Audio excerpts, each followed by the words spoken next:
Sejam muito bem-vindos a mais uma reunião mensal de cirurgia endoscópica da coluna aqui do Espírito Santo.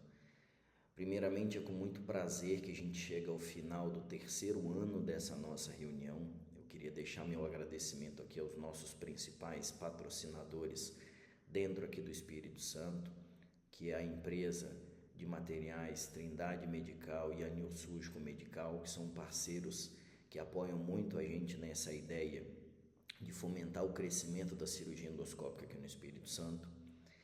E nós abordamos temas bastante interessantes esse ano, em março a gente discutindo sobre a cirurgia endoscópica lombar de resgate em pacientes previamente operados, que isso é sempre um desafio, uma vez que são pacientes já com algum grau de falta de controle de dor ou algum grau de sequela, tornando a cirurgia um grande desafio. Em abril, a gente pôde discutir sobre hérnia discal lombar com alto grau de migração caudal, uma alternativa de acesso utilizando a via transforaminal. Em maio, a gente discutiu sobre recidiva precoce de hérnia discal lombar em paciente obeso, discutindo inclusive alguns principais fatores de risco para recidiva precoce disso daí, mostrando um grande aprendizado de todo o nosso time.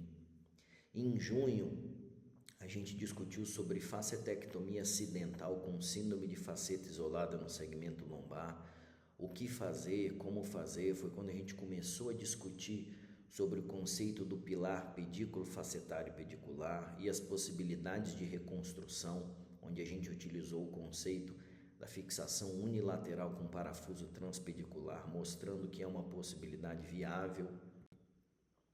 E em julho, nós tivemos a participação especial do nosso amigo Guilherme Marins, dando uma aula brilhante sobre a experiência dele na espondilolistese estável, grau 1 com estenose de recesso lateral, mostrando um excelente resultado cirúrgico por um acesso interlaminar com abertura do recesso. Em agosto, continuando esse conceito dos corredores ósseos, a gente destinou uma aula só para a gente discutir os corredores ósseos no acesso uniportal transforaminal, exatamente focando no aumento da segurança e diminuindo a manipulação excessiva das estruturas neurológicas. Em setembro, a gente teve a participação do nosso amigo capixaba Eduardo Menezes, mostrando uma realidade no centro cirúrgico, um passo a passo do acesso interlaminar L5-S1 para hérnia discal simples, mostrando que é possível fazer um procedimento rápido, limpo, seguro, por uma via muito confortável, que é a via interlaminar L5-S1. Em outubro, a gente teve um caso bastante desafiador, que foi um acesso transfacetário lombar, uma cirurgia mais avançada, por uma lesão expansiva, que a gente viu que era uma hérnia de disco gigante, promovendo uma síndrome de cauda equina aguda em paciente jovem, onde a gente pegou de vários acessos, de vários conhecimentos prévios para o tratamento disso, onde foi feita uma facetectomia endoscópica, uma reconstrução do pilar pedículo facetário pedicular com parafuso pedicular e haste unilateral, mostrando um excelente resultado funcional para o paciente. Então esse ano foi um ano de bastante aprendizado, de bastante conhecimento, e vamos agora para a nossa última reunião do ano, exatamente para a gente continuar essa nossa discussão. Eu queria deixar aqui novamente meu agradecimento em especial à Trindade Medical por patrocinar mais esse último evento de qualidade do ano de 2025, mostrando que a educação continuada é o pilar para o crescimento de qualquer técnica, principalmente a cirurgia endoscópica aqui no Espírito Santo. Então, o nosso caso de hoje é um paciente masculino de 29 anos, de 1,82 m, uma obesidade axial androide, sedentarismo importante. Ele é cozinheiro offshore, praticamente é um trabalhador braçal que trabalha em alto rendimento, em alto mar.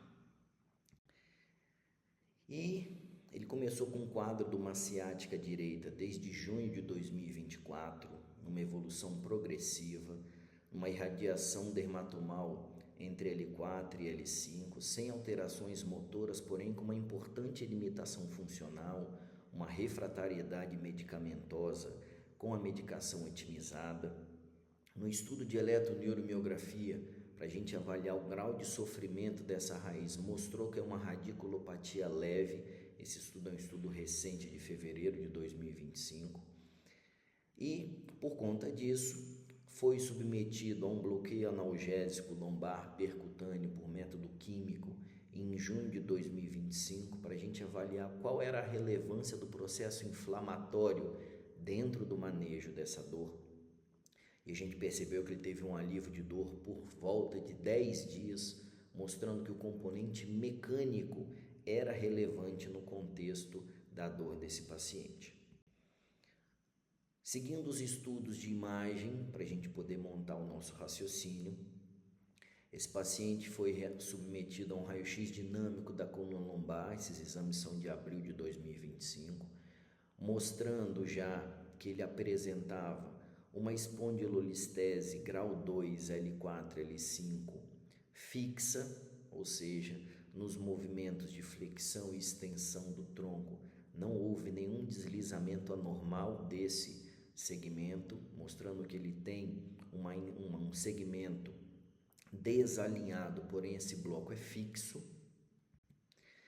Quando a gente avalia a tomografia desse segmento lombar, também de abril de 2025, as aquisições aqui já são preparadas, então a gente já fez a reconstrução com alinhamento focando no segmento L4 e L5, uma sobreposição volumétrica de cortes, mais ou menos a 3 ou 4 cortes, para a gente poder já ter uma noção espacial. O segmento alvo que a gente vai trabalhar é o L4 e L5.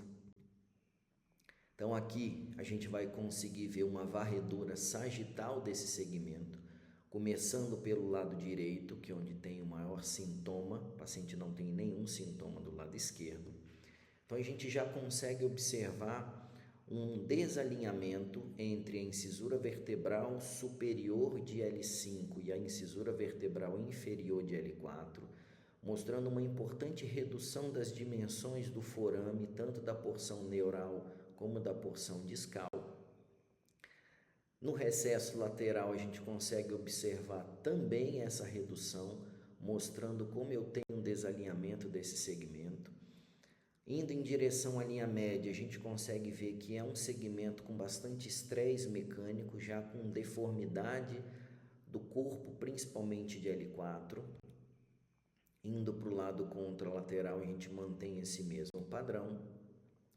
A estenose do recesso lateral do lado esquerdo é um pouco menor, é presente, mas é um pouco menor. E o forame L4 e L5 do lado esquerdo, ele tem uma dimensão reduzida. Percebo que a porção discal e neural do forame é muito próxima, porém o paciente não tem sintoma. Quando a gente faz agora uma varredura axial, a gente consegue ver um corte ao nível do pedículo de L4, começando a expor o final do pedículo de L4. Ao nível da porção neural do forame, a gente já consegue ver que existe uma redução da dimensão. Perceba, o canal raquiano está nesse espaço aqui. Todo esse espaço tem a ver com essa distorção de alinhamento. Esse é o pior nível, que é o nível do final da porção neural do forame e o início da porção discal do forame. Percebam que a dimensão do canal é exatamente esse pequeno espaço. A gente tem um fechamento de todo esse bloco, que seria o equivalente à porção discal do forame. A gente já começa a chegar próximo do limite da incisura vertebral superior de L5, mostrando o desalinhamento que a gente tem. Então eu tenho dois níveis aqui. Esse pedaço aqui é o corpo de L4, esse pedaço aqui é o corpo de L5, mostrando que eu tenho todo esse bloco desalinhado. E aí eu começo a chegar no nível normal, que seria já o pedículo de L5, a porção superior, já com o canal dentro da dimensão que deveria. Quando a gente avalia a ressonância magnética, então eu tenho 3 ponderações, eu tenho nessa daqui o corte axial em T2, aqui o corte sagital em T2, aqui o corte sagital na ponderação STIR, tirando a gordura, exatamente para a gente avaliar que o principal disco doente está no segmento L4, L5. Também é uma ressonância de abril, e a gente consegue ver no corte ao nível do pedículo que o canal está nessa região, ao nível de L4, e eu tenho um espaço aqui na frente, um espaço vazio. Mais à frente a gente vai discutir sobre esse espaço. E eu começo a chegar ao nível da porção discal do forame, mostrando importante redução das dimensões do canal nessa região. Piorando aqui, eu tenho esse bloco discal ocupando espaço. E aí a gente já começa a voltar o padrão normal do canal, até que retome as dimensões do canal normal, mostrando que é uma doença do segmento L4, L5 isolado. Quando a gente faz uma varredura agora sagital, utilizando o pior ponto de compressão axial como referência, a gente consegue observar que o forame L4, L5 do lado direito é o que tenha pior sinal de compressão. O corte ao nível do recesso, a gente consegue ver. Dentro do canal eu ainda tenho a passagem da cauda equina, ou seja, é principalmente de recesso lateral a manifestação desse paciente, então é uma síndrome radicular L4, L5 do lado direito. A gente vai chegando no corte do recesso contralateral, mostrando que eu tenho o efeito mecânico, porém eu não tenho sintoma desse nível.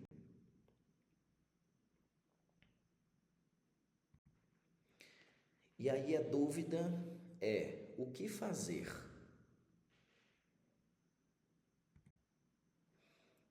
O mais importante nesse contexto, então aqui é um resumo, que é um paciente de 29 anos, jovem, com quadro refratário limitante, porém ele não pode ficar afastado do trabalho por risco de perder essa oportunidade de emprego que ele tanto sonhava. E aí, das oportunidades ou das possibilidades que a gente tem normalmente no manejo dessa doença segmentar isolada, alguns podem pensar em fazer uma laminectomia isolada com a descompressão dessas raízes L4, L5, ou uma artrodese via posterior transpedicular com laminectomia. Pode complementar essa artrodese via posterior com a fusão anterior, ou pela técnica do PLIF, ou pela técnica do TLIF. Pode também utilizar da artrodese anterolateral, podendo utilizar o OLIF, mais a fixação via posterior transpedicular sem laminectomia, realizando uma abertura do forame de forma indireta por ganho da altura desse disco.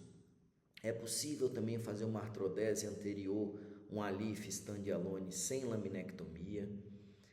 E também pode ser feito um ALIF com artrodese via posterior transpedicular para fixar todo esse segmento sem a laminectomia, para que a gente conseguisse ganhar sustentação disso daí. Então, todas essas possibilidades são possibilidades bem estabelecidas dentro da nossa literatura. Só que uma coisa, o paciente foi bem enfático, ele falou: doutor, eu não posso ficar afastado do trabalho por risco de perda do meu emprego. Então ele falou: olha, eu preciso me tratar no tempo que eu tenho de folga, mais um período de férias, ou seja, com no máximo 30, 45 dias, eu preciso estar em plenas condições de retornar ao trabalho desempenhando a minha atividade profissional.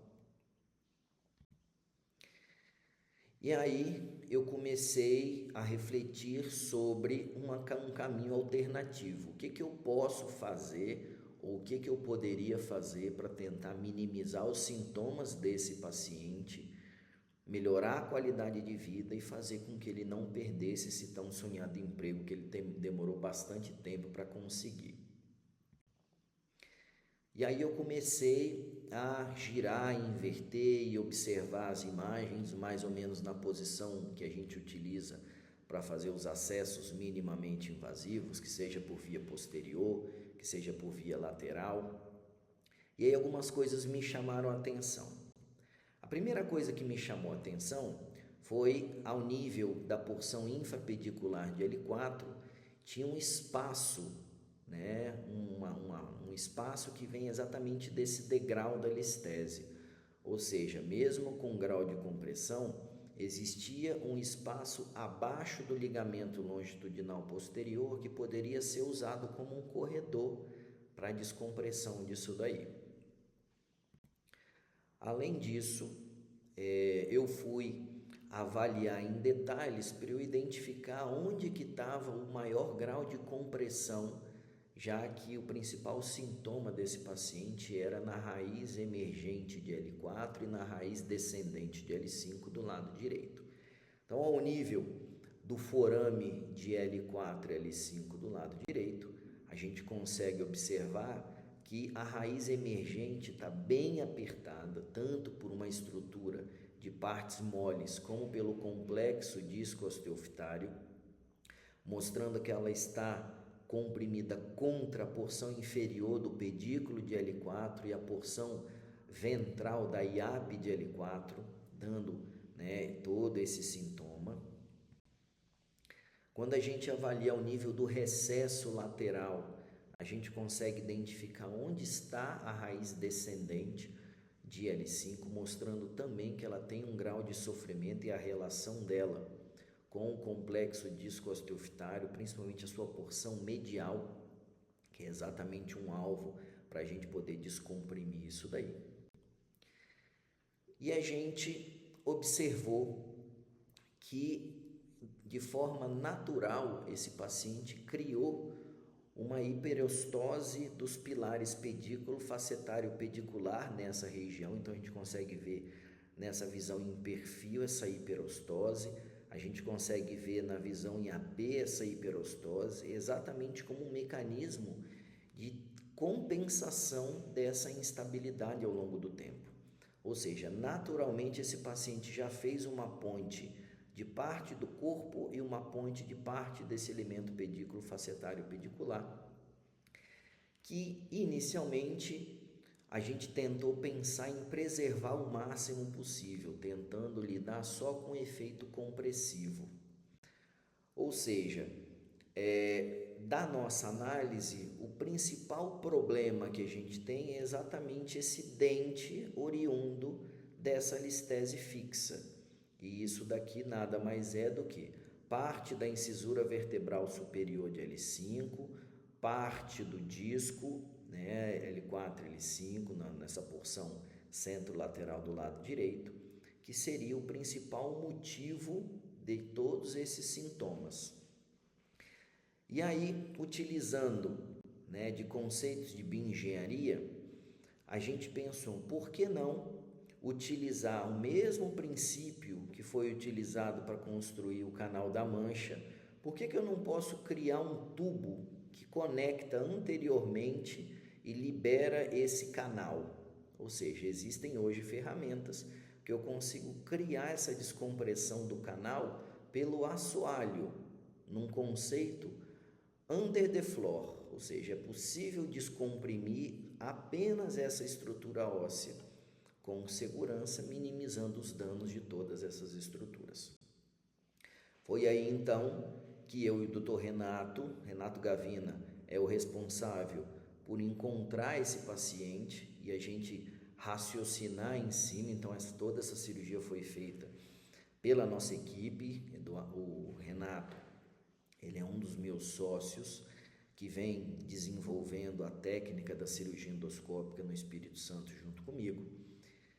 E a nossa proposta é fazer uma descompressão transforaminal pelo assoalho, né, under the floor, assistida por fresa manual bilateral para o tratamento dessa listese fixa grau 2 no paciente obeso. Essa cirurgia foi feita dia 18 de julho de 2025 e tem um acompanhamento disso depois, vocês vão ver. Então esse é o posicionamento padrão que a gente utiliza. O paciente com o quadril fletido, a perna fletida, uma posição bem confortável, exatamente para a gente poder trabalhar. Como o nosso acesso ele foi do lado direito, a nossa torre de imagem endoscópica ela fica no pé, o raio, o nosso suporte fica na cabeça, a gente sempre utilizando o conceito biplanar de posicionamento, então ele nesse contexto é fundamental. Então esse set para abordagem transforaminal confortável é importante. E aí a gente já consegue nas aquisições padrão em AP e perfil identificar algumas coisas que eu confesso que só o raio-x intraoperatório ajuda a gente nisso. Porque o que a gente consegue ver? Esse paciente ele tem uma megapófise transversa articulada do lado direito, né? Então essa megapófise transversa de L5 do lado direito, associado a essa sobrecarga, provavelmente aumentou o estresse mecânico no segmento L4, L5, favorecendo esse cisalhamento, né? Então, mesmo com tudo isso, o corpo foi responsável por uma manutenção desse complexo pedículo facetário pedicular. Então, essa hiperostose reacional foi o motivo pelo qual esse paciente ficou com essa doença compensada tanto tempo. E a gente consegue ver que o próprio organismo, ele causou uma sustentação tanto na coluna posterior como na coluna anterior, fazendo essa listese se transformar num monobloco fixo. Aqui é um teste externo, né, um teste transcutâneo para a gente ver a relação da fresa manual de 9 milímetros que a gente vai usar para a gente poder criar esse canal. Então aqui a gente consegue ter uma ideia qual é a dimensão máxima de fresa que a gente consegue usar. Então essa é uma fresa de 9 milímetros. Percebam que mesmo com a fresa de 9 milímetros eu não consigo atingir o limite da incisura vertebral inferior de L4, ou seja, eu tenho uma margem de segurança, eu tenho a incisura vertebral superior aqui em cima, a incisura vertebral inferior aqui embaixo, e eu tenho esse corredor que já era o nosso planejamento. A gente sempre utiliza o posicionamento biplanar oblíquo 30 graus como marco de posicionamento nosso. Então a gente vai começar um acesso ipsilateral. Como a gente queria criar um túnel, a gente se prontificou a fazer 3 cortes na pele, 2 deles focados para criar esse túnel, ou seja, são cortes mais laterais, distando da linha média mais ou menos 16 centímetros. A ideia é que esse tubo um se conecte ao outro. E depois um terceiro corte para a gente fazer um acesso transforaminal propriamente dito, num posicionamento clássico que normalmente a gente faz. Então, pelo lado direito a gente desceu a agulha do Tonchide, então a gente encosta no arco de Wagner, é a nossa primeira referência, né? A gente consegue ver perfeitamente no acesso biplanar oblíquo esse posicionamento. Então eu consigo identificar onde é que está a sápio, onde é que está o pedículo. E aí eu vou no tato sentindo a borda lateral da incisura vertebral superior de L5, ou seja, a borda lateral e superior do pedículo de L5. E aí eu vou dentro desse momento que eu consigo identificar tanto no toque como no raio-x, eu progrido essa agulha exatamente para o limite medial da incisura vertebral superior e em direção à borda medial do pedículo. Como a gente consegue ver a definição, aumentando então a segurança. Percebam que a gente consegue identificar onde está o limite da borda inferior do pedículo de L4, que a gente sabe que é onde está saindo a raiz emergente, ou seja, eu tenho um espaço grande de segurança, mesmo lidando com uma estenose. Volto então, quando eu sinto que a agulha está em contato com a borda medial do pedículo, eu confirmo isso na aquisição em AP, exatamente para a gente ver a parte de lateralidade. Percebam que eu consigo definir muito bem onde está o limite superior e medial do pedículo de L5. Fazendo um perfil para poder confirmar isso, a gente consegue identificar exatamente esse limite. Então eu estou no início do corpo de L5, ao nível da borda medial do pedículo. Isso daí transmite uma segurança muito grande de posicionamento, exatamente porque a gente quer trabalhar apenas nesse terço posterior do corpo de L5. É feita então a progressão dessa agulha, exatamente para a gente chegar no nosso limite. Perceba que aqui o limite de progressão é ao nível da incisura vertebral inferior de L4, não tinha por que a gente passar mais do que isso.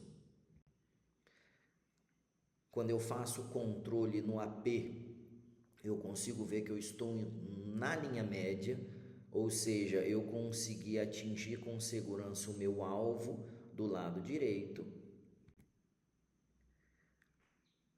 Isso mostra que apesar de eu ter uma agulha de um diâmetro maior do que uma agulha convencional, eu consigo ter um posicionamento milimétrico, mesmo eu não estando vendo a estrutura óssea, eu consigo sentir e olhar pelo raio-x. Então, o domínio do posicionamento do raio, a retirada do efeito paralaxe, o jogo das angulações aumenta e muito a segurança posicional em tempo real, sem shift, sem desvios.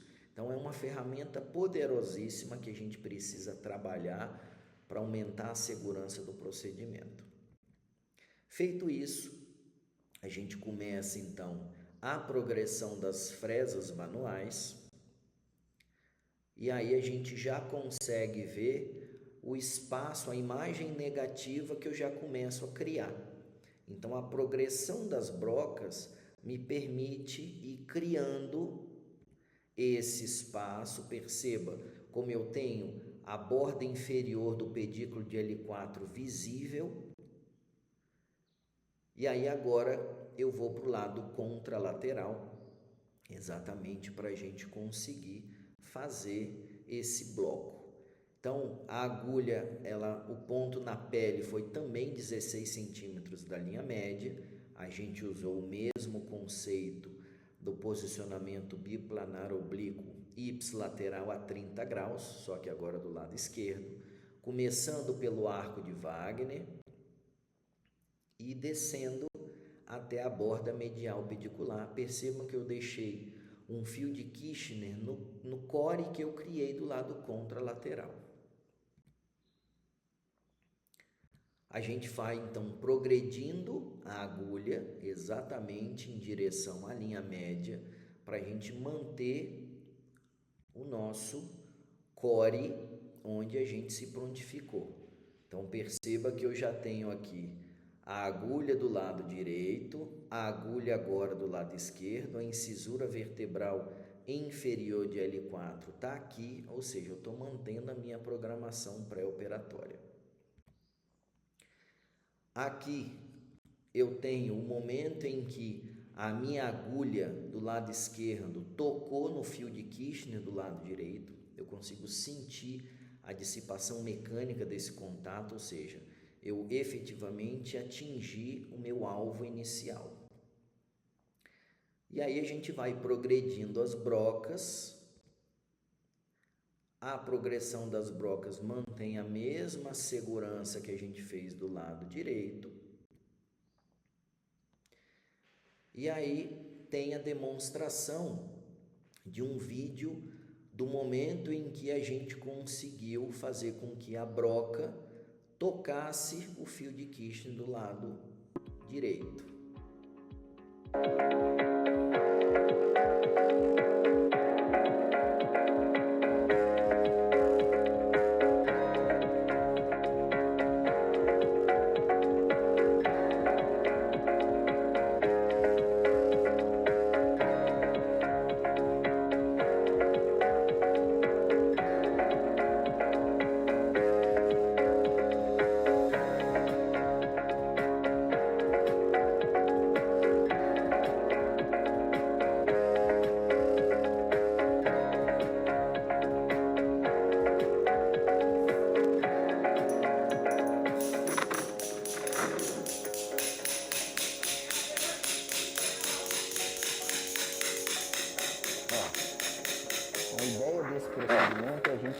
A ideia desse procedimento é a gente criar um espaço anterior ao saco dural. Então eu estou com a fresa manual aqui pelo lado esquerdo, girando, e o Dr. Renato está do lado contralateral sentindo a vibração do fio, ou seja, eu já comuniquei um túnel de um lado e do outro, ó.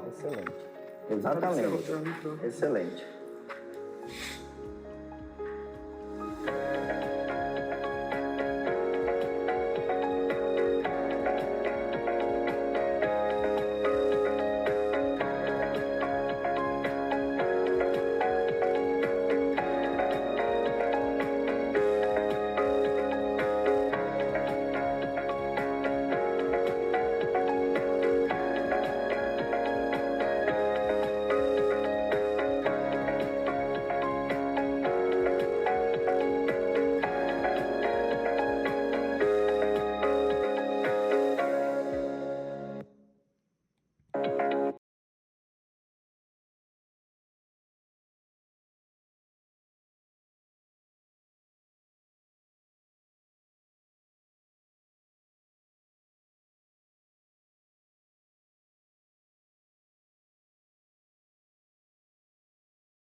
Feito isso, então a gente já criou o nosso core, tá? De um lado ao outro, e a gente vai para o acesso propriamente dito transforaminal L4, L5 do lado direito.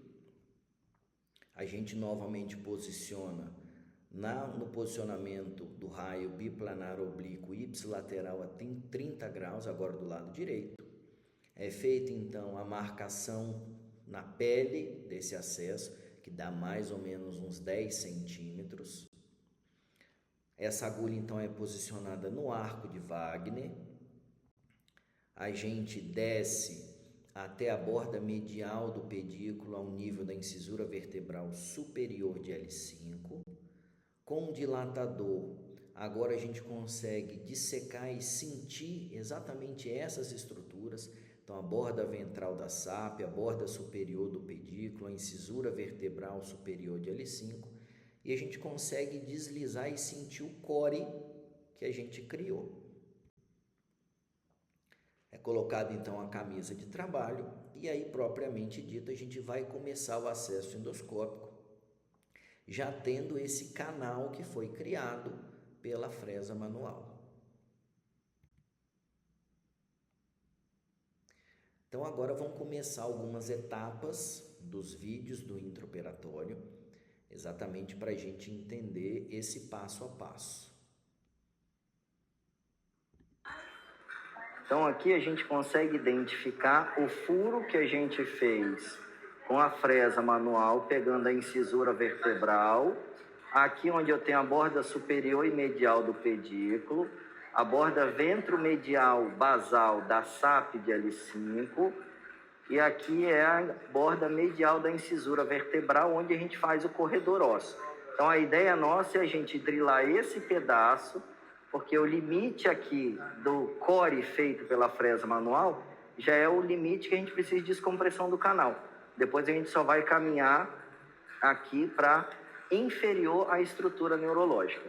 A ideia é a gente drilar o mínimo possível da borda ventral da SAP, exatamente para a gente não alterar a estrutura do pilar pedículo facetário pedicular, que é o que está segurando essa listese.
Então, com a progressão da cirurgia, a gente vai para uma nova etapa agora.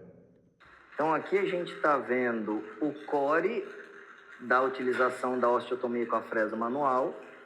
Aqui, ó, já é a raiz emergente de L4, com essa casquinha de compressão que a gente está tirando aqui.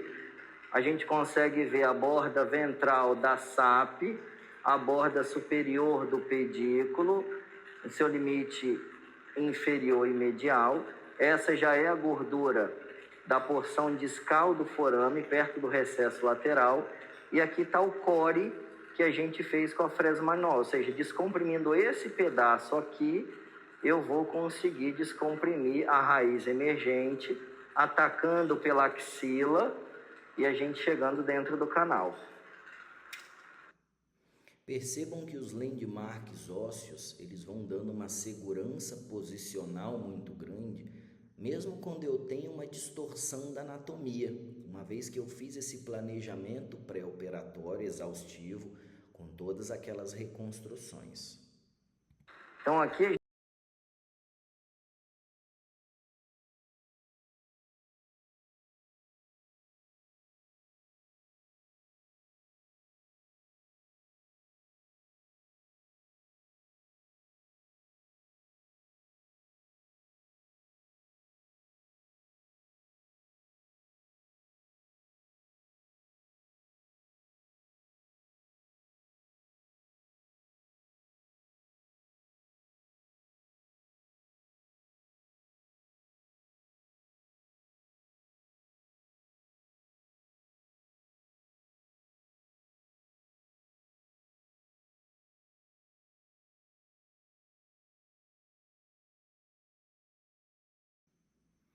Então percebam aqui na progressão nossa que a gente está chegando em direção à linha média. Então esse é um raio-x de norte que a gente utiliza.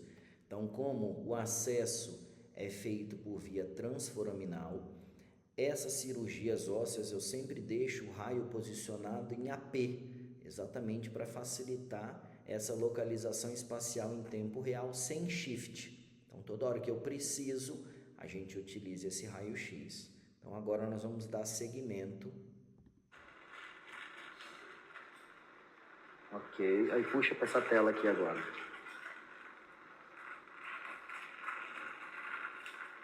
Então o Tiger Flex está lá no fundo do core que a gente criou. Eu tenho aqui a placa terminal, o ânulo fibroso,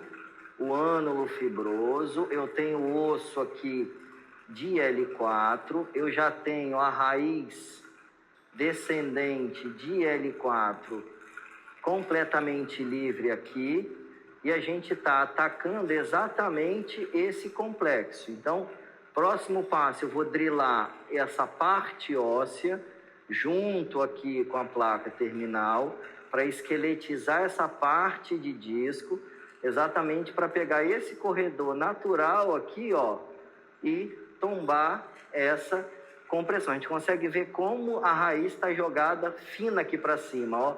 Então a raiz descendente, ela está ali, ó.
Então aqui a gente progrediu essa descompressão, seguindo sempre a relação dos landmarks ósseos. Então vamos ver agora.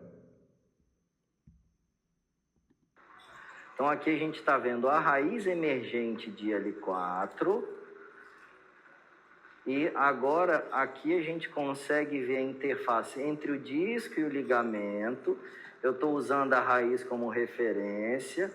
Eu tenho a gordura aqui, ó, medial à hérnia, medial à compressão. Então eu vou usando como referência para poder a gente fazer a descompressão. Mas eu tenho a raiz emergente toda aqui já. E esse momento a gente consegue observar que esse bolsão de gordura aqui é exatamente aquele corte da ressonância que a gente observou, que existia um degrau. E esse degrau a gente conseguiu prever na tomografia e na ressonância e observar aqui como um landmark para a gente conseguir ter essa via de acesso, afastando a axila da raiz emergente em direção ao saco dural.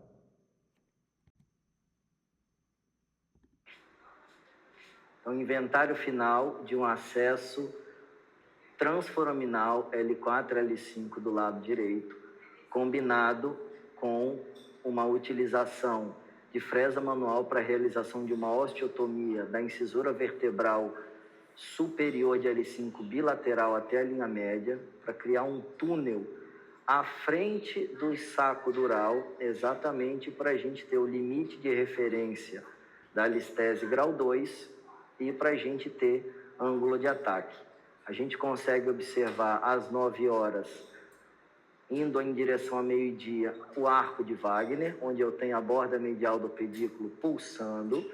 Eu consigo observar a raiz emergente de L4 completamente livre, entrando no espaço onde a gente criou abaixo da estrutura. Eu tenho a raiz descendente de L5 completamente livre.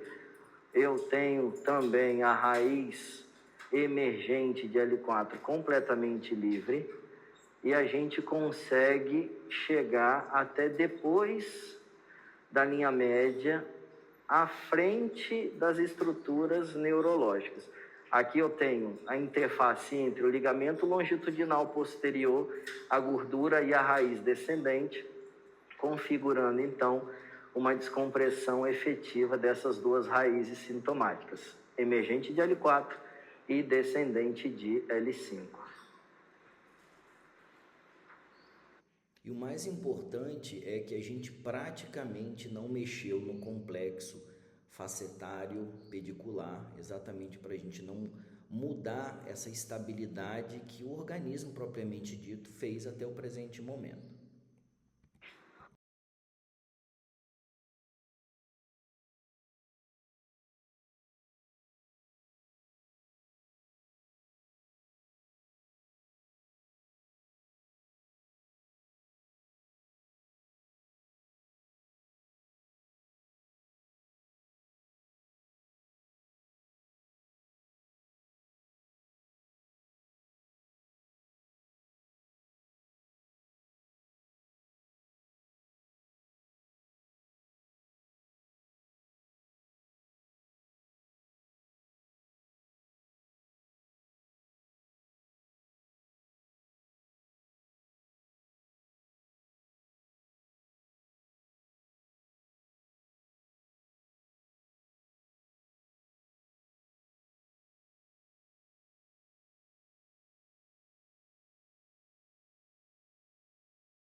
Então aqui a gente tem o raio-x no final da cirurgia, numa aquisição em AP, mostrando que a gente não teve uma mudança dramática na anatomia dessa região onde a gente manipulou.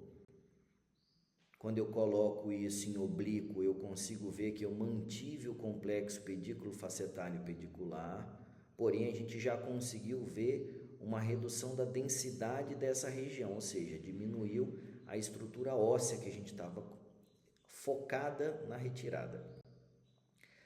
Quando eu avalio o perfil, a gente já consegue ver exatamente a imagem negativa. Eu tenho um grande buraco que a gente criou aqui, ó. E esse buraco a gente consegue ter uma visão milimétrica exatamente como a gente tinha programado. Então eu tenho o pilar aqui que é o pedículo e parte do osso, esse novo sinal do horizonte que a gente criou aqui e o pedículo de L4 mostrando essa grande estrutura que a gente criou, tirando a sustentação do assoalho do canal nessa região. Aqui a gente consegue ter uma visão clara disso. Então eu tenho o raio-x antes da cirurgia e o raio-x depois da cirurgia, lembrando que aqui eu tenho estruturas de partes moles ainda que a gente não consegue ver, e aqui eu acabei de fazer um inventário mostrando a descompressão ampla e satisfatória dessa região. Foi feita uma tomografia imediatamente após a cirurgia, exatamente para a gente documentar esse grau de descompressão. Então aqui a gente tem uma reconstrução em 3 eixos, sagital, axial e coronal, focando nesse segmento L4, L5. Então a gente observa o corte axial ao nível do pedículo de L4, mostrando já a porção neural do forame L4, L5, a abertura desse grande corredor. Então a gente já consegue ver que eu tenho um espaço que vai de um lado ao outro livre e a estrutura posterior íntegra.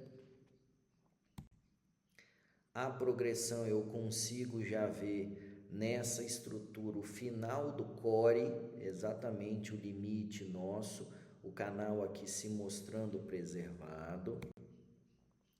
Aqui a gente tem o final da ligação entre as duas fresas manuais, exatamente na linha média, na altura que a gente programou, mostrando como o planejamento pré-operatório e a utilização das fresas manuais respeitam princípios matemáticos de precisão. Então eu não preciso ter medo da utilização da fresa manual, respeitando esses artifícios radiológicos de segurança.